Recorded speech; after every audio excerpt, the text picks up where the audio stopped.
Hey all, Ron here from Military Images Magazine with a new episode of Life on the Civil War Research Trail. Today, I want to stay on the 160th commemoration of the Battle of Gettysburg, and I want to talk about prisoners of war. In particular, I want to talk about this officer right here, Chaplain Louis Napoléon Boudrye of the 5th New York Cavalry.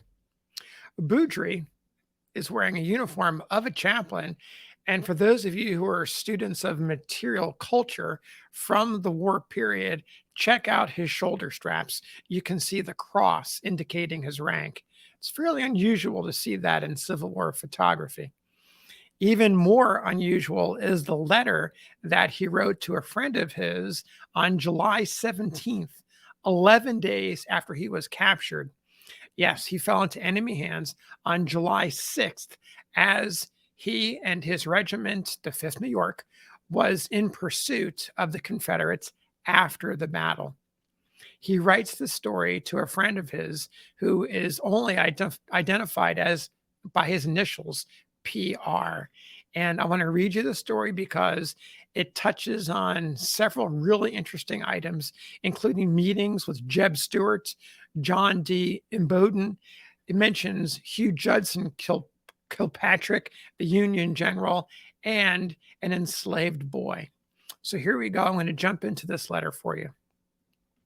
Dated near Stanton, Virginia, July 17th, 1863.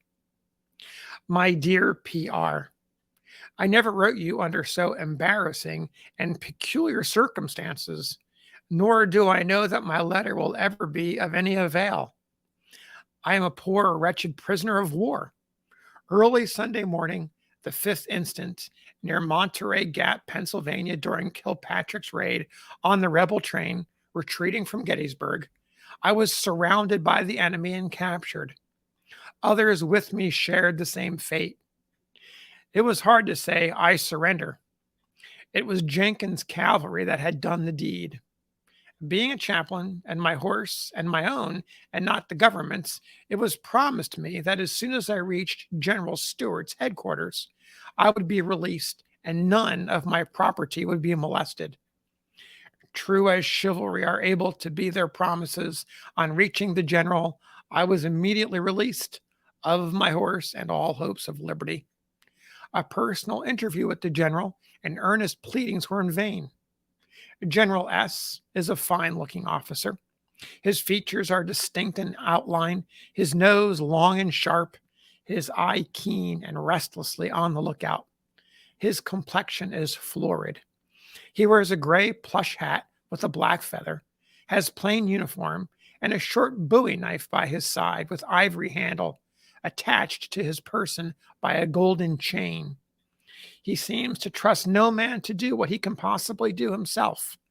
But there is more chivalry in the exterior than in the interior, I fear. Baffled at every point, dismounted and dispirited, I spent a miserable Sabbath, I assure you, traveling nearly all day over the Coddington Mountains into Maryland.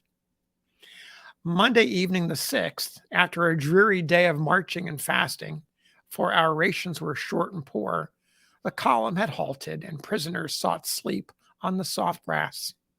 I had just fallen into a doze when I was roused up by a strange voice calling, Chaplain, 5th New York Cavalry. Looking up, I beheld a rebel lieutenant with whom I had conversed a little during the day, who stepped forward to me with a cup of smoking hot coffee and a fine piece of warm bread. There, chaplain, I thought you might be hungry, and I brought you this for your supper. I was quite overcome with gratitude at an act so unexpected and so rare, and my heart leapt up for joy, as at the sight of the first flower of spring. That, I think, was a noble man, though he was a rebel, and I have not found another among them like him. On Wednesday the 8th, we were put across the Potomac at Williamsport. The rebel army was very much discouraged and demoralized. The officer of the guard, on reaching the old Virginia shore, flung his sword on the ground, exclaiming with much feeling, Lie there, and I will never cross this river again on an expedition of this kind. Many rebels appeared to feel as he did. Near Washington Springs, not far from Winchester, we spent 2 days to rest. There were about 200 officers, prisoners with me, and about 4,000 privates. While at the Springs, we heard of the fall of Vicksburg. An amusing and interesting incident took place here. A little slave mulatto boy, about 12 years of age, was asked whom he liked best, the Rebs or the Yanks. Scarcely willing to answer, as there were more rebels around him than Yankees, he hung his head down a little while, but finally, looking up with his large, intelligent eyes, he said, "The Yanks." All joined in a hearty laugh over this unexpected answer. I then asked, "Why do you like the Yanks best?" "Because they don't sell me," was the quick and emphatic reply, astonishing us all at his wisdom and understanding. At Winchester, I had an interview with General Imboden. I failed to obtain relief, but obtained a storm of abusive words. With varied experiences, I have come up this valley, traveling in all, since my capture, about 200 miles on an average of 20 miles per day. The soles of my feet are a complete blister. Tomorrow, we expect to take the cars for Stanton, for Richmond. If I ever get a chance, I will send you my letter. If not, I will try to preserve it. Ever yours, LNB, Chaplain, 5th New York Cavalry.